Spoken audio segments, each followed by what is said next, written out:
Boa noite, gente, tudo bem?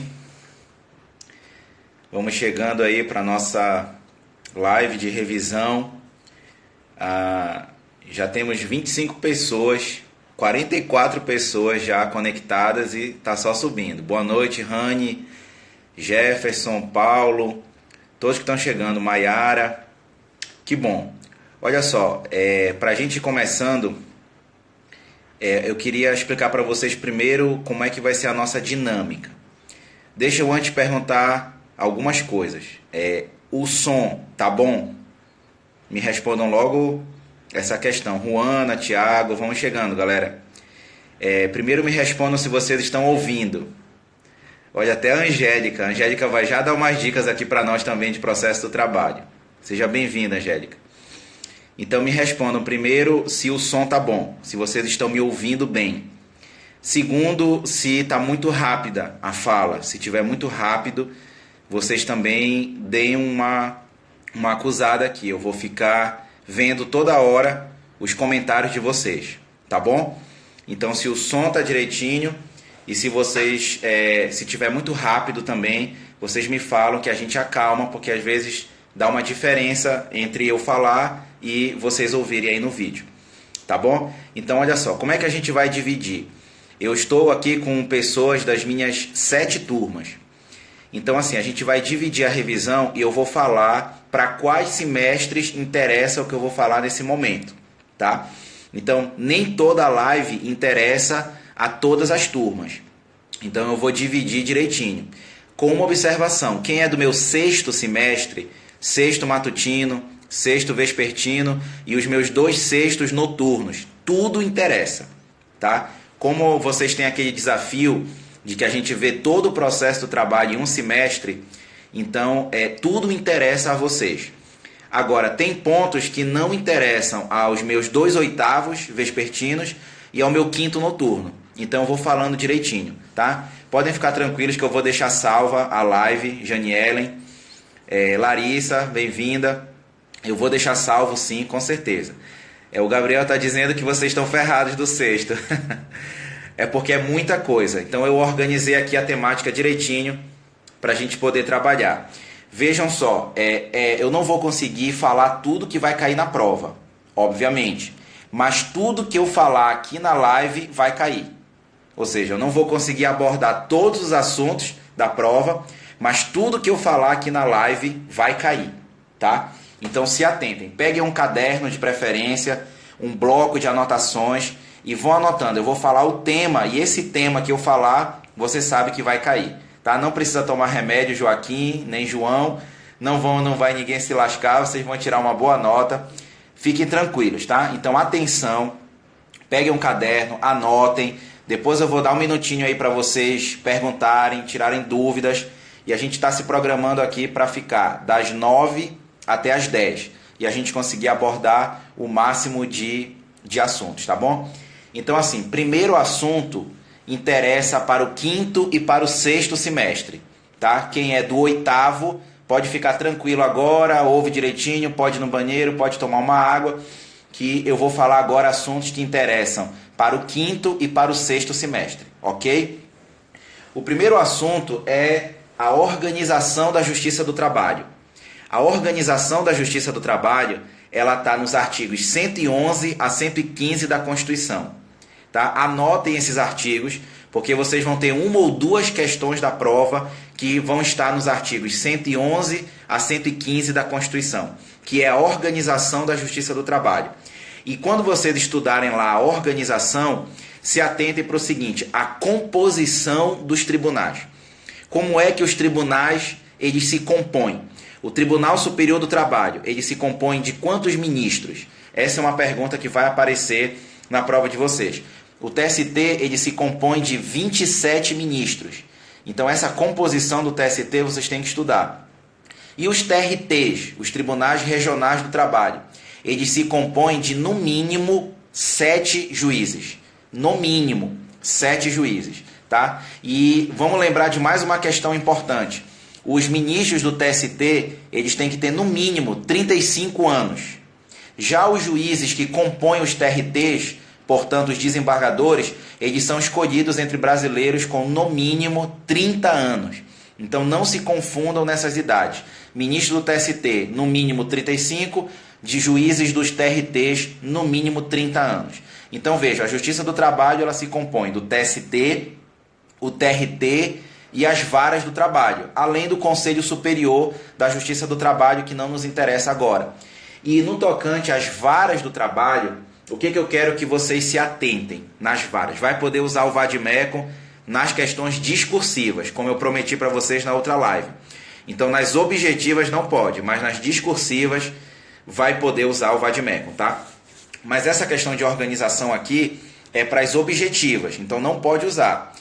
Lembrem o seguinte, naquelas localidades em que não há jurisdição trabalhista, o juiz de direito ele é investido em jurisdição trabalhista. Tá? Então, naquelas localidades que ainda não tem justiça do trabalho, o juiz de direito ele pode ser investido em jurisdição trabalhista. Só que vejam, quando ele é investido, ele é juiz do trabalho. Ele atua como juiz do trabalho. Então, uma pergunta importante para vocês. Caso um juiz de direito esteja investido em jurisdição trabalhista e ele dê uma sentença, o recurso vai para o TJ ou o recurso vai para o TRT? Me responda aí nos comentários. Para onde vai o recurso? Juiz de direito investido em jurisdição trabalhista. E aí ele decide, a sentença vai para o TJ ou para o TRT? O que vocês acham dessa questão? Isso a gente está falando de organização da Justiça do Trabalho. O Haroldo já está respondendo, o Anderson, Gabriel. O juiz, ele sentencia, mas se ele é juiz de direito, o recurso vai para o TRT. Muito bem. Cláudia, Rafaela, está correto. O recurso vai para o TRT, porque ele está investido em jurisdição trabalhista. Então, ele age como juiz do trabalho. Ele guia o processo como um processo trabalhista. Logo, o recurso cabe para o TRT. Tá? Então, sobre organização da Justiça do Trabalho, se atentem na composição dos tribunais. Aí a galera acertando geral, muito bem. A composição do TST, a composição dos TRTs e essa questão do juiz de direito investido em jurisdição trabalhista. Ok? Tema 2. A gente vai acelerar um pouquinho para a gente conseguir abordar o máximo de temas. Então, primeiro tema, organização da Justiça do Trabalho. Segundo tema, para todos os sextos e também para o quinto, competência. Estudamos 4 competências. Competência pessoal, essa vocês podem ficar tranquilos. Competência pessoal, voltando. Competência, deu uma travadinha, mas eu acredito que já voltou. Né? Se der, eu vou pausar para vocês não perderem nada. Então, competência pessoal, funcional, territorial e material. Vai estar na prova de vocês, anotem isso no caderno, vai estar na prova de vocês uma questão sobre o artigo 114 da Constituição. O artigo 114 da Constituição é o que fala da competência material. Eu estou falando de competência, Larissa. As 4 competências da Justiça do Trabalho. Pessoal, não se preocupem com essa. Material, funcional e territorial. Tá? O segundo tema, competência. Na competência material, vem na prova de vocês uma questão sobre o artigo 114 da Constituição. Tá? Então lembrem lá que no artigo 114 nós temos as matérias que são competência da Justiça do Trabalho. Matérias, competência material. Então lembrem, a Justiça do Trabalho tem competência para isso, artigo 114, Ana, para apreciar danos morais relacionados ao trabalho. A Justiça do Trabalho tem competência para apreciar mandado de segurança, habeas corpus e habeas data em matérias sujeitas à sua jurisdição. Ou seja, em matérias cujo substrato são as relações de trabalho. Tá? Então, o Justiça do Trabalho tem competência para apreciar interdito proibitório em caso de greve? Sim. Se a greve é da iniciativa privada, as ações possessórias elas são julgadas pela Justiça do Trabalho. Tá? Então vejam, no artigo 114 da Constituição, eu tenho a competência material da Justiça do Trabalho. Demandas entre sindicatos, demandas entre trabalhadores e sindicatos, demanda entre os próprios sindicatos, demandas entre os empregadores e os sindicatos. Isso é competência da Justiça do Trabalho. Claro, quando envolver matéria relacionada às relações de trabalho. Mais um ponto. A Justiça do Trabalho só tem competência para apreciar a relação de emprego ou relação de emprego e relação de trabalho. Houve essa ampliação ou essa ampliação não tem apoio na Constituição? Me responda aí nos comentários. A Justiça do Trabalho tem competência só para a relação de emprego ou só para a relação ou também para a relação de trabalho? Esse é um ponto importante. A gente está falando de competência material da Justiça do Trabalho. Então, a Justiça do Trabalho tem competência para apreciar só relação de emprego ou relação de emprego e relação de trabalho.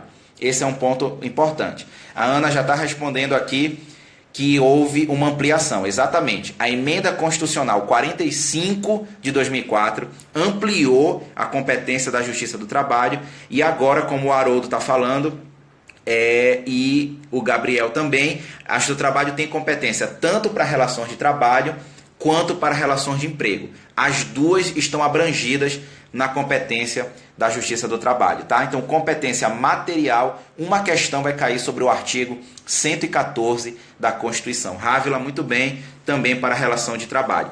Da competência territorial, qual é o critério geral para a competência territorial? O local da prestação do serviço. Atenção, gente, não vão perder uma questão por causa de algo tão simples. Qual é o critério geral da competência territorial da Justiça do Trabalho? Onde houve prestação do serviço. Esse é o critério geral, tá? Até a minha esposa aqui entrou só para me elogiar, né? Muito obrigado, amor. Aqui a Andreta entrando só para elogiar, né? Muito obrigado. Assim a gente até se motiva mais para dar live. Claro que os alunos também me acham bonitos também, mas aí a gente vai se complementando aqui. Estamos falando sobre competência da Justiça. E a competência territorial, qual o critério geral? Local da prestação do serviço, como a Neila está comentando aqui. Mas existem 3 exceções, cuidado com essas exceções, tá? Existem 3 exceções. Primeiro, o agente ou viajante comercial. Agente ou viajante comercial é uma exceção. Segunda exceção é o empregado que foi trabalhar no estrangeiro. E a terceira exceção, a empresa que promove atividades fora do local em que ela contratou o trabalhador. Tá? Então, muito cuidado com essas 3 exceções da competência territorial. Beleza, gente? Como a Diana está falando, artigo 651 da CLT. Exatamente. No caput, você tem a regra geral da competência e nos parágrafos você tem as exceções. Tudo bem, gente? Olha, a galera gostou da minha interação aqui com a minha esposa. Ela é da área da gastronomia, mas está aproveitando e olhando aqui, ouvindo algumas coisas sobre o processo do trabalho. Beleza, gente? Vamos para o tema 3. Tá tranquilo até aqui? Estão ouvindo bem? Estão anotando? Tema 1, organização e competência da Justiça do Trabalho. Tema 1, organização. Tema 2, competência. Tema 3, jus postulante. Então, atenção que na prova de vocês pode aparecer uma questão de jus postulante. E se aparecer uma questão de jus postulante, súmula 425 do TST. A súmula 425 do TST é a que fala as limitações do jus postulante. Então, eu posso usar jus postulante nas varas do trabalho? Posso. Eu posso usar jus postulante no TRT? Também posso. E no TST, os recursos, atenção, recursos de competência do TST, eu não posso usar jus postulante, tá? Então, tenha essa atenção. Os recursos de competência do TST, eu não posso usar jus postulante. E eu também tenho aquelas ações, aquelas 3 ações que eu não posso usar jus postulante.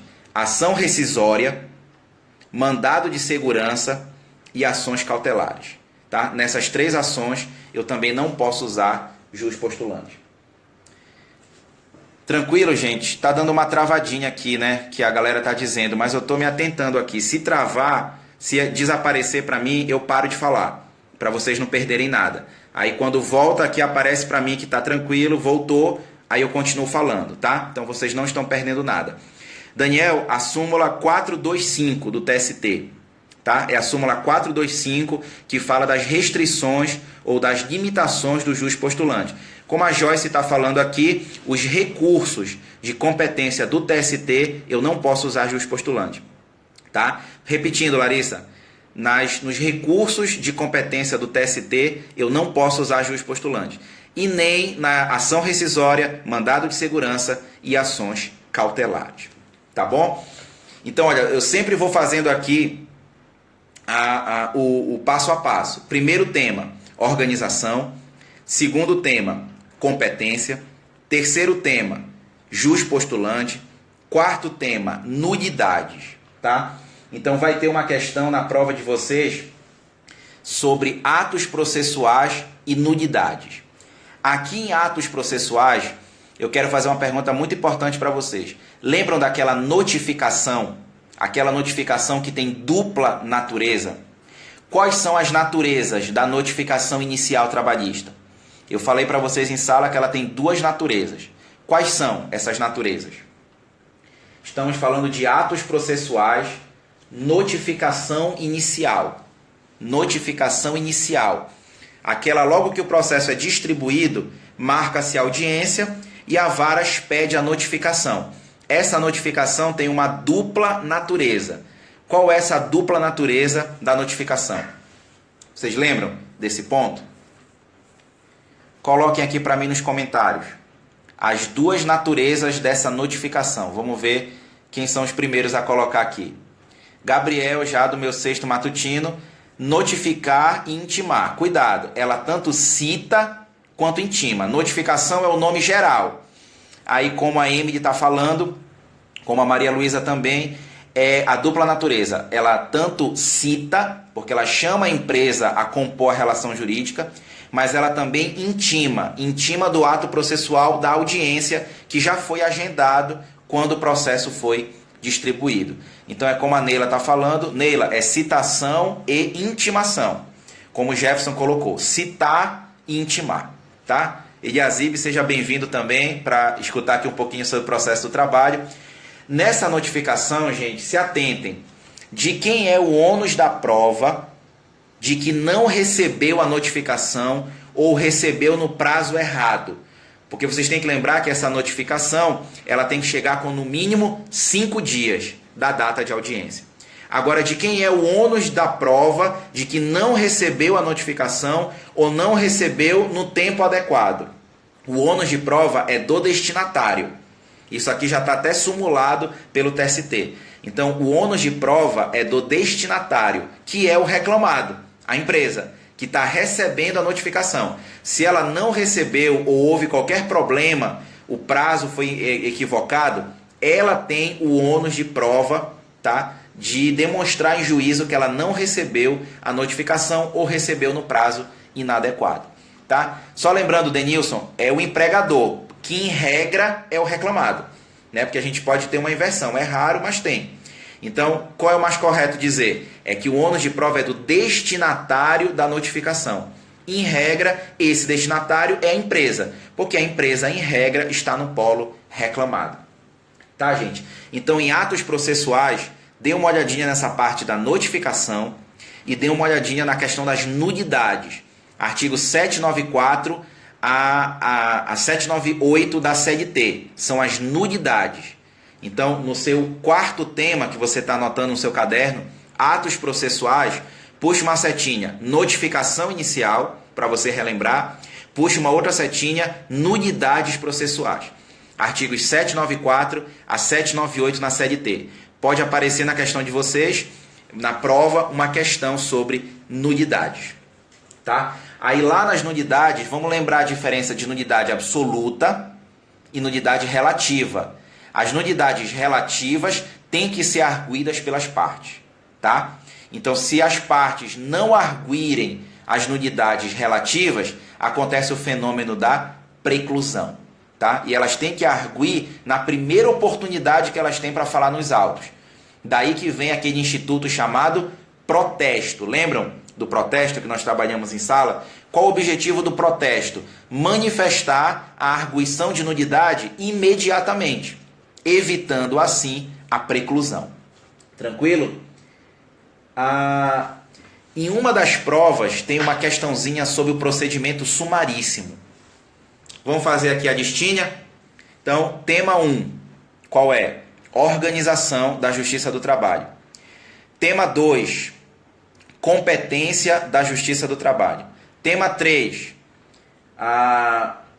partes e procuradores jus postulandi, tá? Tema 4, atos processuais. Dentro de atos processuais, a notificação inicial e a questão das nulidades, tá? Na questão das nulidades, Ivanildo, vamos lembrar artigos 794 a 798 da CLT. As nulidades podem ser absolutas ou relativas. Como a Joyce está falando aqui, a nulidade absoluta é matéria de ordem pública. Então, o juiz pode suscitar até de ofício. As nulidades relativas, elas são do interesse das partes. Então, as partes têm que suscitar as nulidades. Se elas não suscitarem, preclusão. Elas perdem a oportunidade de suscitar isso em outro momento. Tá bom? Tranquilo? Tema 5, procedimento sumaríssimo. Em uma das turmas tem uma questão que vai aparecer sobre procedimento sumaríssimo. Aqui no procedimento sumaríssimo, o que eu quero que vocês vejam? Artigo 852-A e seguintes da CLT. É onde eu tenho o regramento sobre o procedimento sumaríssimo. Vamos só refrescar. 3 procedimentos trabalhistas, tá? Eu tenho o procedimento comum, né? Ordinário, sumaríssimo e sumário. O procedimento sumário é até 2 salários mínimos. Mais de 2 até 40 salários mínimos é o sumaríssimo. Mais de 40 salários mínimos é o ordinário. No procedimento sumaríssimo, eu tenho algumas peculiaridades. Por exemplo, a quantidade de testemunhas vai mudar no procedimento sumaríssimo. Eu só posso ter até 2 testemunhas por parte. Oberdan, procedimento sumaríssimo, artigo 852-A e os seguintes da CLT. Tá? 852-A, 852-B, 852-C. Júnior, ainda não. Eu estou falando ainda para o 5º e para o 6º, tá? Eu já vou entrar no 8º, só um minutinho. Já vou entrar no 8º. 852-A em diante, é onde eu tenho o procedimento sumaríssimo. E vamos lembrar que o sumaríssimo tem algumas peculiaridades. Primeira delas, quantidade de testemunhas. Eu só posso ter no máximo 2 testemunhas por parte. Outra coisa, eu não posso ter notificação por edital. Notificação por edital só no procedimento ordinário. No procedimento sumaríssimo, eu não posso fazer notificação por edital. E vamos lembrar que o procedimento sumaríssimo não se aplica às pessoas jurídicas de direito público. Então, a administração pública direta, né, autárquica e fundacional, União, Estados, DF, municípios, autarquias, fundações públicas, pessoas jurídicas de direito público, a elas não se aplica o procedimento sumaríssimo. Tá bom? Então, quantidade de testemunhas, vedação à notificação por edital e administração pública, pessoas jurídicas de direito público, não se aplica o procedimento sumaríssimo. Tranquilo, gente? Então, sobre procedimentos, é basicamente isso. Bom, vamos fazer aqui rapidamente uma revisão do que nós já falamos. Ponto 1, organização da Justiça do Trabalho. Ponto 2, competência. Especial atenção na competência material e na competência territorial. Tema 3, partes e procuradores, com ênfase no jus postulandi. Tema 4, atos processuais, com ênfase na notificação, aquela notificação de dupla natureza, e o ônus de prova em relação a não ter recebido a notificação, e nulidades, também, artigos 794 a 798 da CLT.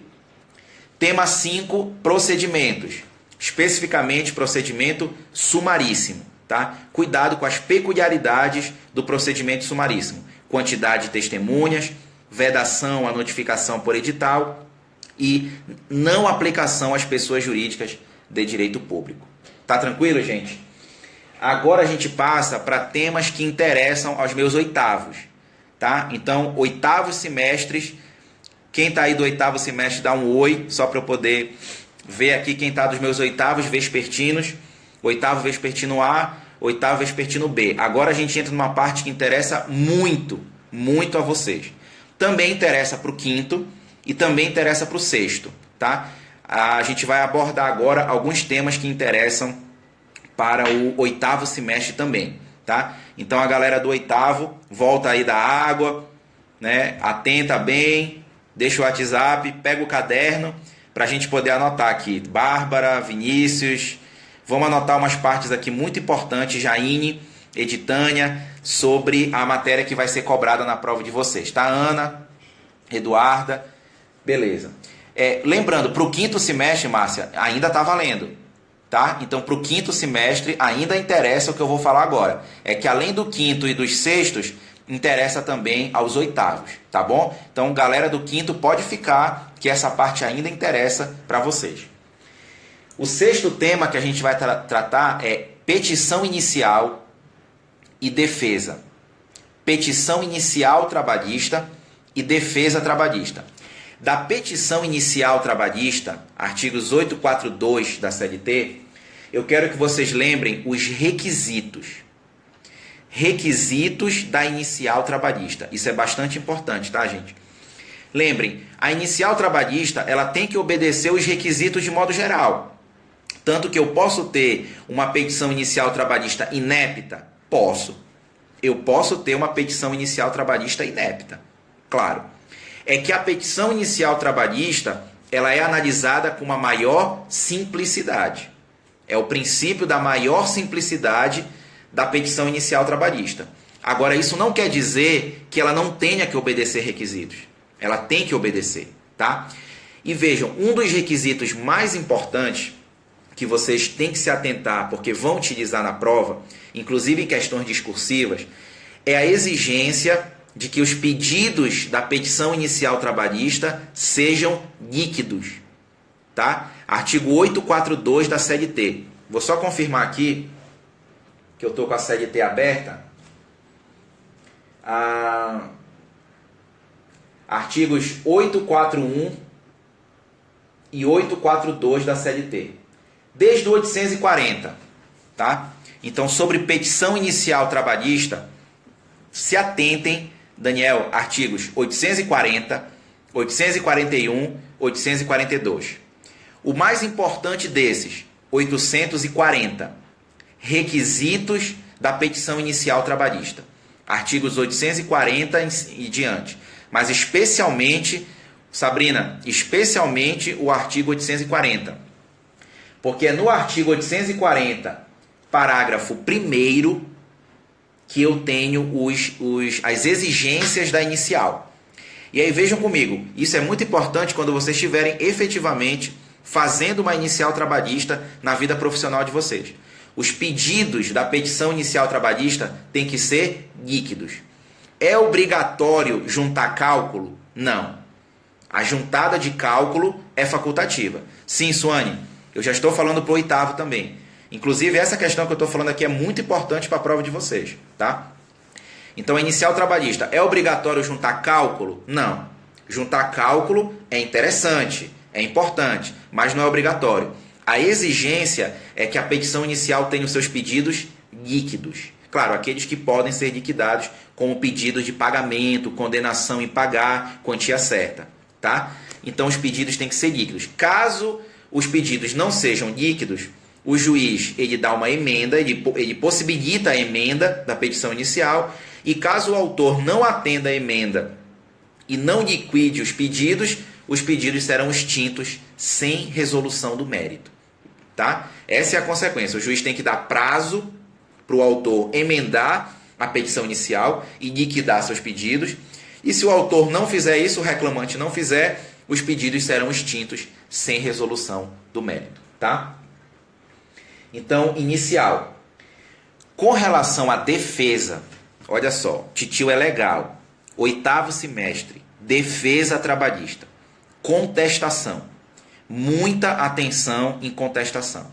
Vocês terão uma questão importantíssima da prova de vocês, oitavo semestre, sobre contestação.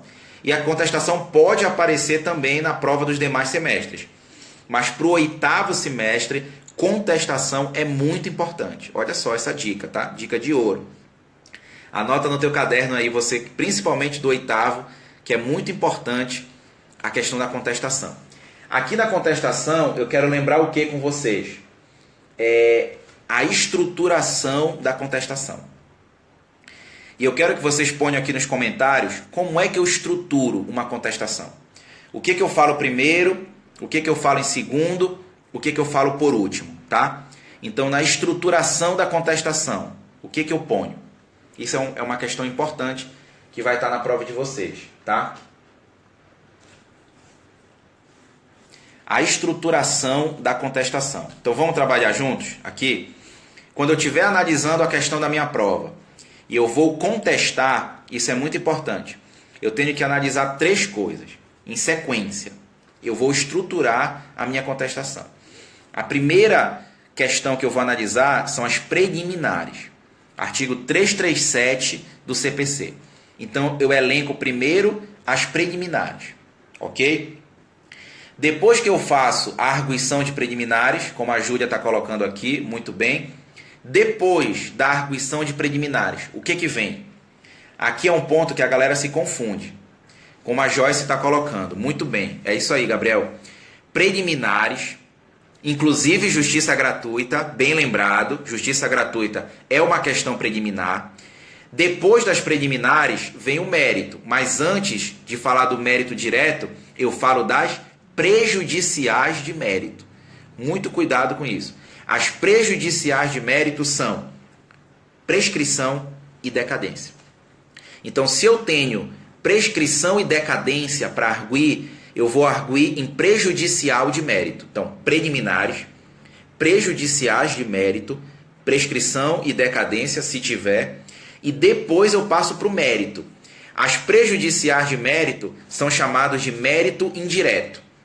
É o mérito indireto. Por quê? Porque já é mérito, mas ainda não é ainda o objeto do processo. Então, preliminares, prejudiciais de mérito e depois o mérito.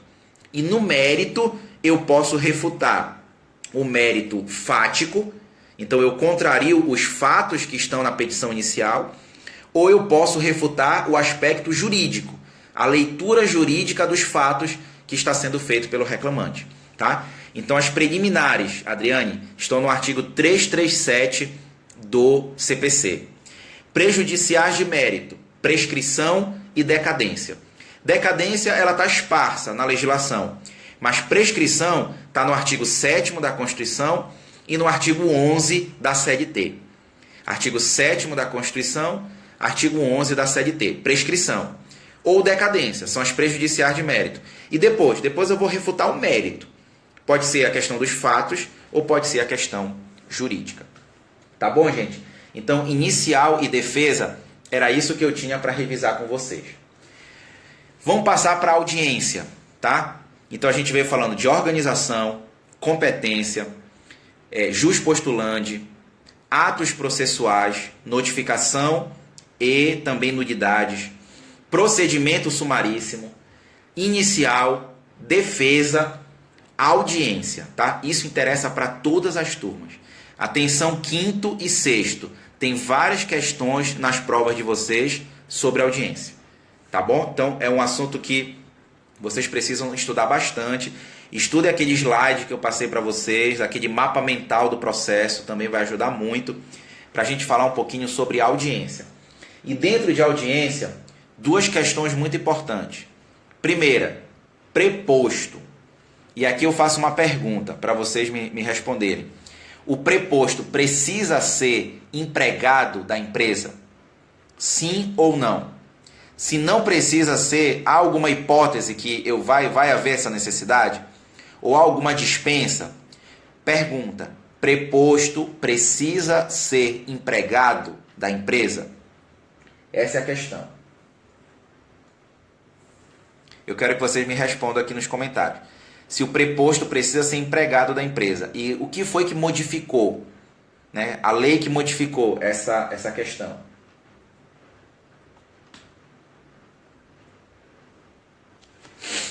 Vamos lembrar. Joyce, Suane, Neila, não. Vocês estão corretas. Gabriel, não, o preposto não precisa ser advogado da empresa.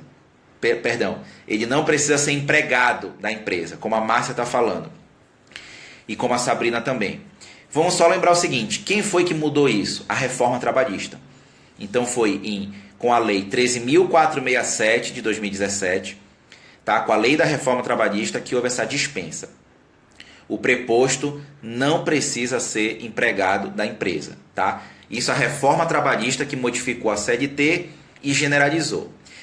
Agora, como a Joyce está falando e o Gabriel falou lá em cima, e a Larissa está falando aqui também, ele precisa ter conhecimento dos fatos. Isso é fundamental. Ele não precisa ser empregado da empresa, mas ele precisa ter conhecimento dos fatos. Artigo 843, Júnior, parágrafo 3º. Tá? Lembrando, antes da reforma trabalhista, há uma súmula do TST que diz que ele precisa ser empregado da empresa, salvo empregador doméstico e micro e pequenas empresas. Era assim antes da reforma, de fato. Ele precisava ser empregado, salvo empregador doméstico, micro e pequenas empresas. A reforma trabalhista generalizou. Agora, para toda e qualquer empresa, não precisa o preposto ser empregado. Ele pode ser um terceiro. Mas o importante é que ele tenha conhecimento dos fatos. Artigo 843, parágrafo 1º. Em audiência, essa aqui eu também quero que vocês me respondam, qual é a consequência das partes faltarem na audiência inaugural? Vamos lembrar que a audiência, ela se fraciona. Eu tenho audiência de conciliação no quintal, né? Essa tá famosa audiência no quintal que o Bernardo brinca. Eu tenho audiência inaugural, eu tenho audiência de instrução ou prosseguimento, eu tenho audiência de encerramento, que é só para encerrar a instrução processual, e eu tenho audiência de julgamento, que é a sentença. Mas qual é o efeito, qual é a consequência das partes faltarem à audiência inaugural? Vamos lá? Se o reclamante faltar à audiência inaugural, o que acontece? Primeiramente, o reclamante. É isso aí, Júlia. Arquiva o processo. É determinado o arquivamento dos autos, se o reclamante falta na audiência inaugural. Muito bem, Suane. Se for o autor, arquiva. E como a Joyce falou, se for a empresa, revelia e a consequência processual da revelia. Muito bem, deixa eu ver aqui. Revelia para reclamado, arquivamento para o reclamante. Arquiva o processo sem resolução do mérito. Exatamente. Eu arquivo os autos e dou o processo extinto sem resolução do mérito, se o reclamante falta. Se a empresa falta, revelia e confissão quanto à matéria de fato.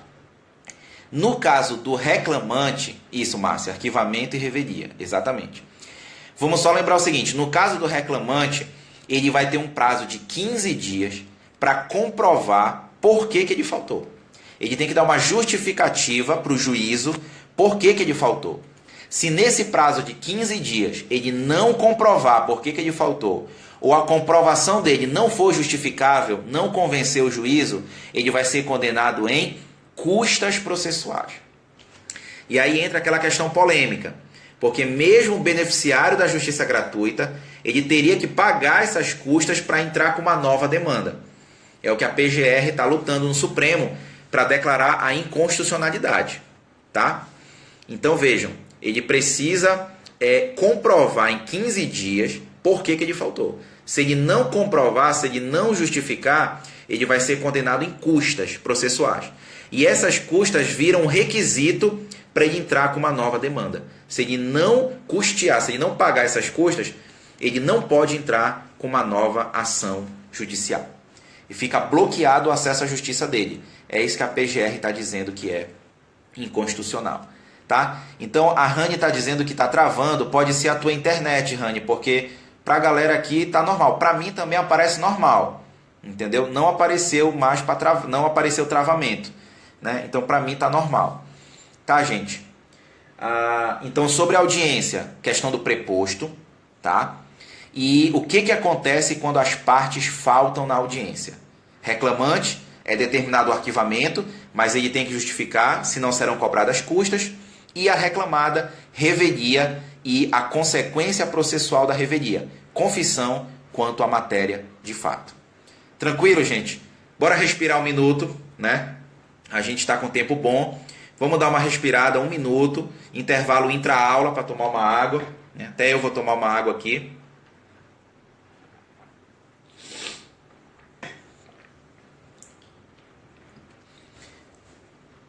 Editânia, o prazo de 15 dias é para o reclamante, tá?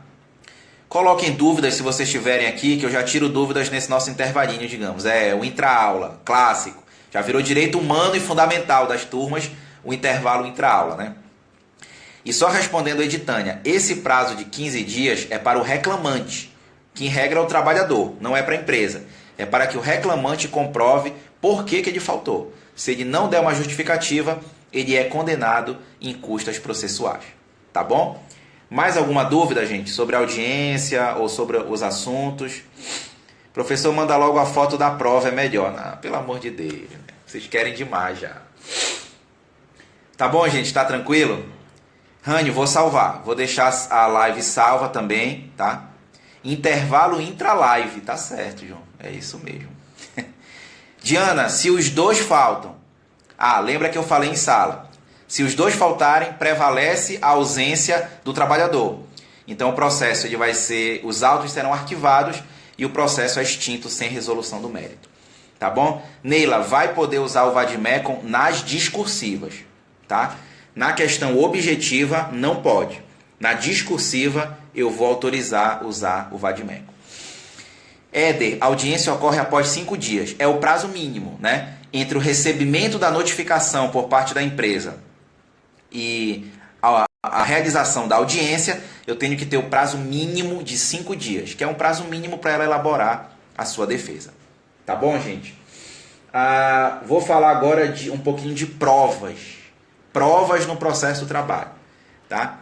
Também interessa a todos. Aqui no capítulo de provas, 2 questões importantes para vocês revisarem. Primeira questão importante, ônus de prova. Aí vamos lembrar, ônus de prova, critério estático, tá? Ou seja, ao reclamante cabe a prova do fato constitutivo e à reclamada cabe a prova de fatos impeditivos, modificativos e extintivos do direito do reclamante. Tá bom? Quanto às questões discursivas no sexto? Bom, para todos os sextos e para o quinto serão 4 questões discursivas, que é o banco que gera. Tá? Para os oitavos, 2 questões discursivas. Então, repetindo, para o quinto e para o sexto serão 4 questões discursivas. Tá? E para os oitavos, para os meus oitavos que eu elaboro a prova, 2 questões discursivas. Tá bom? Vamos falar aqui então do ônus de prova, Joyce. Critério estático. Ao reclamante cabe a prova dos fatos constitutivos. E ao reclamado cabe a prova de fatos impeditivos, modificativos e extintivos do direito do reclamante. Critério estático. Aí vamos lembrar, o juiz pode inverter o ônus de prova.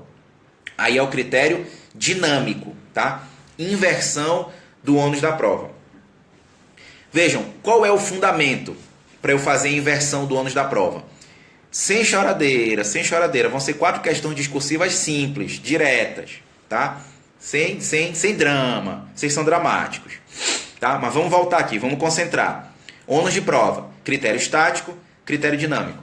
Para eu inverter o ônus de prova, para eu poder usar esse critério dinâmico, qual é o fundamento? É a aptidão para a prova. Lembram disso? Então, se uma parte tem uma excessiva dificuldade de provar e a outra parte tem uma facilidade, tem uma maior aptidão para provar, sobre esta deve ser imposto o ônus de prova.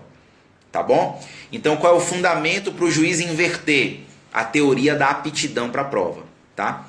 Então, quem tem maior aptidão é que deve provar. Olha, uma coisa importante, gente. Importante. Qual é o momento processual que o juiz decide a inversão do ônus da prova? Isso aqui vai estar na prova de vocês. Qual é o momento processual que ele pode inverter o ônus de prova? Antes da abertura da instrução processual. Antes da abertura da instrução processual. Ele pode fazer a inversão do ônus da prova. Tá? Aí, sobre provas, vocês têm que dar uma estudada nas provas em espécie. Quando vai ser a AV3, né? Não vamos pensar em AV3 agora. Se concentrem para a gente tirar uma excelente nota na AV2, tá? E a gente não precisar de AV3. Vamos nos concentrar para a gente fechar essa prova aqui da AV2, tá bom? Ou tirar uma nota excelente, tá bom? Como é bom estar no 10º semestre. Olha aí, vem o aluno só para zoar.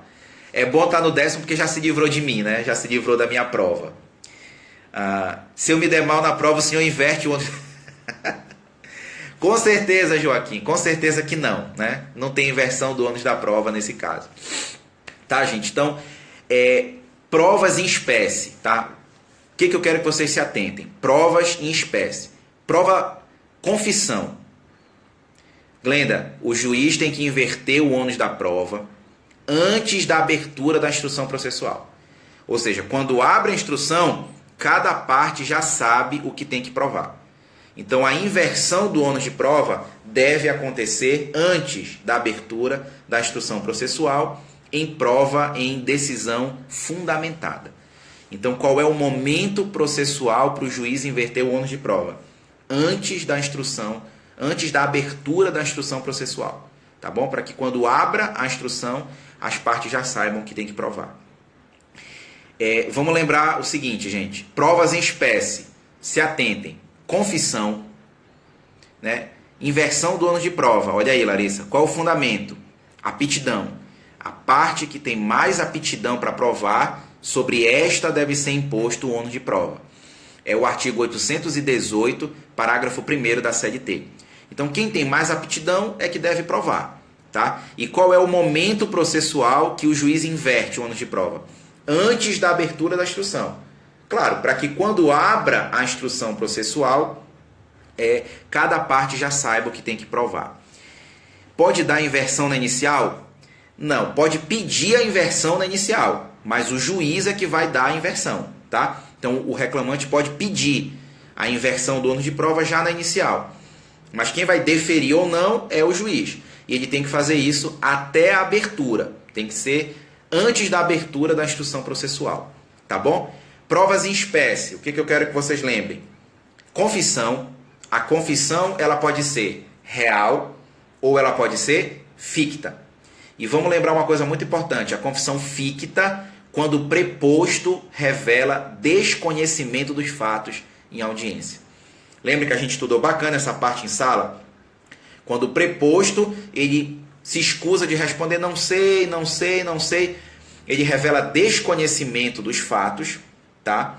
Aí, confissão ficta. Então, a confissão pode ser real e a confissão pode ser ficta. Tá? Eu falei do artigo 818 da CLT. É onde está a questão do ônus de prova. Artigo 818 da CLT. Tá bom? Então, provas em espécie. Confissão pode ser real ou ficta. Prova testemunhal. Lembrem que as quantidades mudam. A depender do procedimento, a quantidade de testemunhas pode mudar. Então, no procedimento ordinário, até 3 testemunhas por parte. Procedimento sumaríssimo, até 2 testemunhas por parte. Inquérito judicial para apuração de falta grave, até 6 testemunhas por parte. Tá? E na prova pericial? Prova pericial. Eu vou encerrar provas falando de prova pericial, tá, gente? Só para a gente poder fazer uma transição temática. Prova pericial. O que eu quero que vocês se atentem na prova pericial? Quem deve pagar os honorários do perito? Me respondam aqui nos comentários. Quem deve pagar os honorários do perito? Isso é uma pergunta bem importante, tá?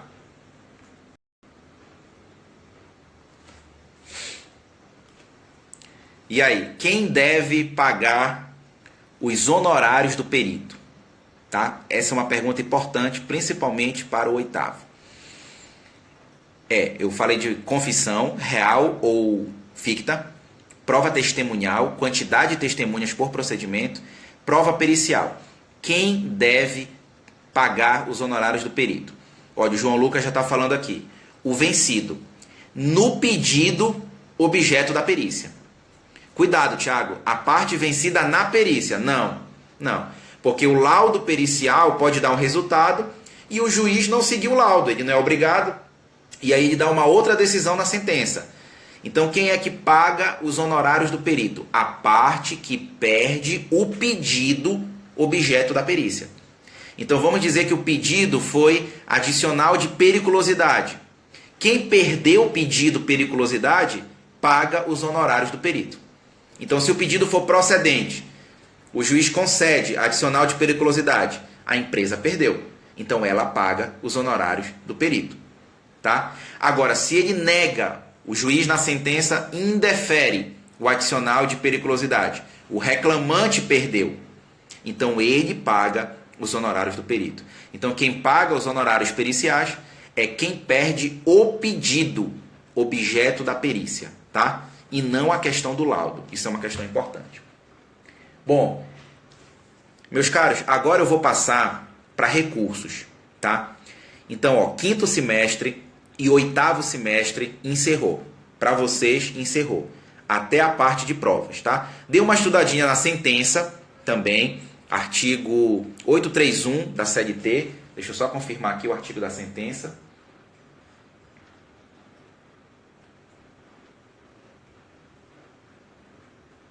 (832), tá? Lembrem lá do 832 também da CLT. Vai ter uma questão na prova de vocês sobre sentença.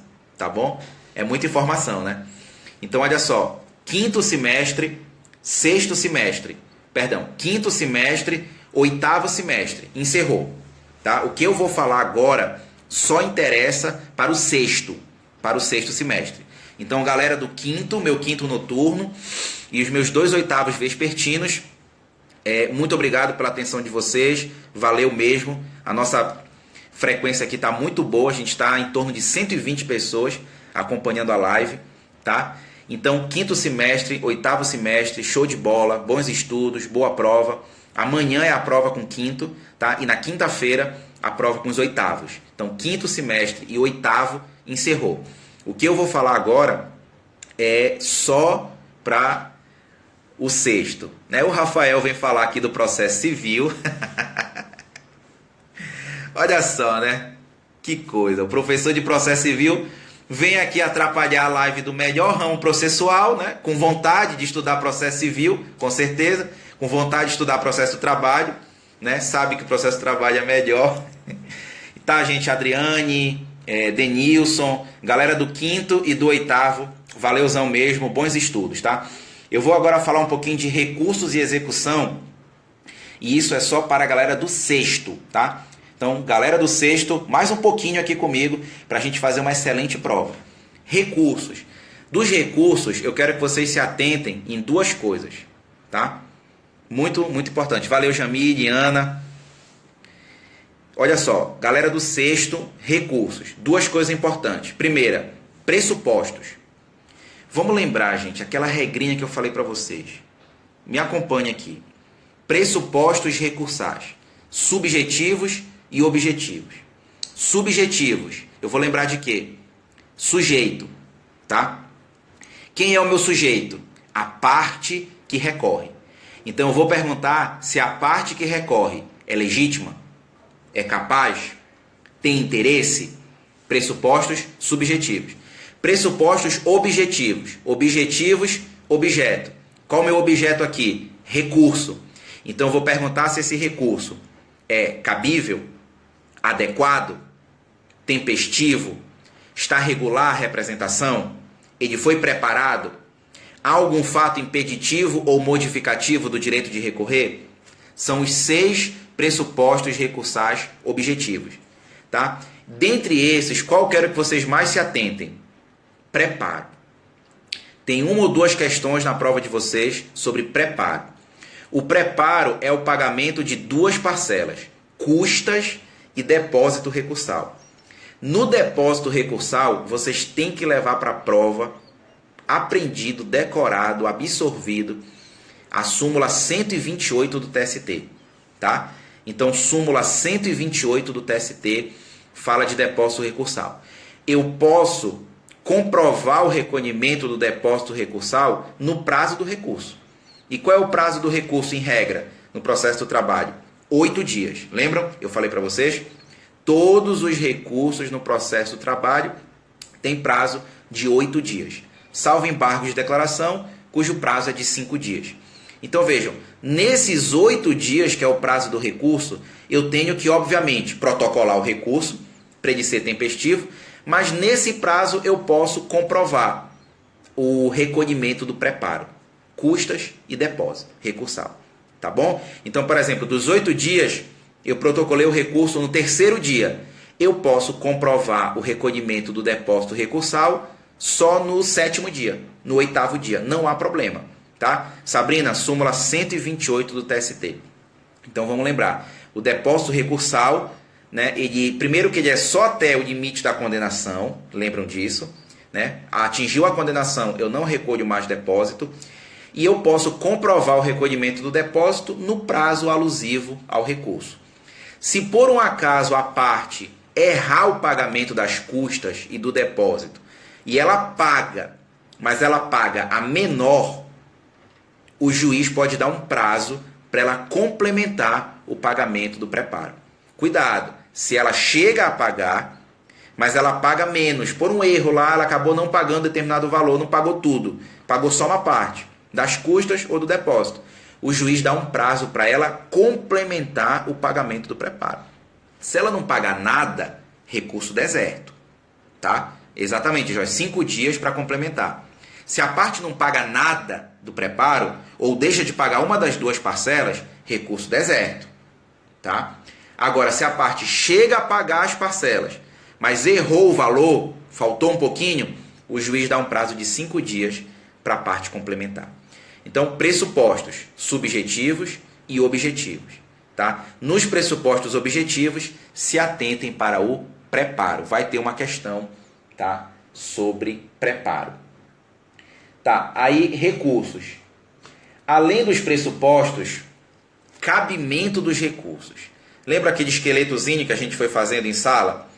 Processo iniciou na vara do trabalho. A vara deu a sentença que eu não concordo e eu quero recorrer para o TRT. Qual recurso que eu uso? Recurso ordinário. Tá? O recurso ordinário é aquele que eu uso para me movimentar entre as instâncias ordinárias. Então, sentença da vara, ela é a primeira instância. Eu quero recorrer para a segunda instância. Eu vou usar recurso ordinário. Aí o TRT aprecia o meu recurso ordinário e dá uma decisão que eu não concordo. Eu vou recorrer para o TST. Eu recorro recurso de revista. Tá? O recurso de revista ele cabe em duas hipóteses: divergência jurisprudencial e violação à lei e à Constituição. Ele tem aqueles pressupostos específicos, como a transcendência, o pré-questionamento, são pressupostos específicos do recurso de revista. Tá? Então, a vara deu a sentença, eu recorro para o TRT, via recurso ordinário. Depois eu recorro para o TST, via recurso de revista. Quando o recurso de revista chegar no TST, uma das 8 turmas vai julgar. E caso uma turma divirja da outra ou divirja da SDI, eu posso entrar com embargos de divergência, que aí já é um recurso que eu uso lá no TST. Do TST, só vai caber recurso extraordinário para o STF, se houver repercussão geral. Tá bom, gente? Lembrando, se o processo começa no TRT, uma ação rescisória, por exemplo, um mandado de segurança, se a ação começa no TRT, ele é a primeira instância. Tá? E aí, quando eu quiser recorrer para o TST, que é a segunda instância, instâncias ordinárias, eu vou recorrer via recurso ordinário. Tá? Então, dê uma estudada muito boa nessa questão do cabimento dos recursos, especialmente recurso ordinário e recurso de revista. E para fechar a questão dos recursos, eu acrescentaria o agravo de instrumento. Para que serve o agravo de instrumento? Ele é a chave do cadeado. Exatamente, Nicolas. O ACO é o que deu a decisão que eu não concordo, eu recorro e aí vai para o ad quem. Tá bom? Então vamos só lembrar do agravo de instrumento, que é a chave do cadeado. Ele serve para destrancar recurso que foi trancado no juízo ACO de admissibilidade. Tá bom? Então, quando o juízo ACO trancou o recurso, eu uso agravo de instrumento.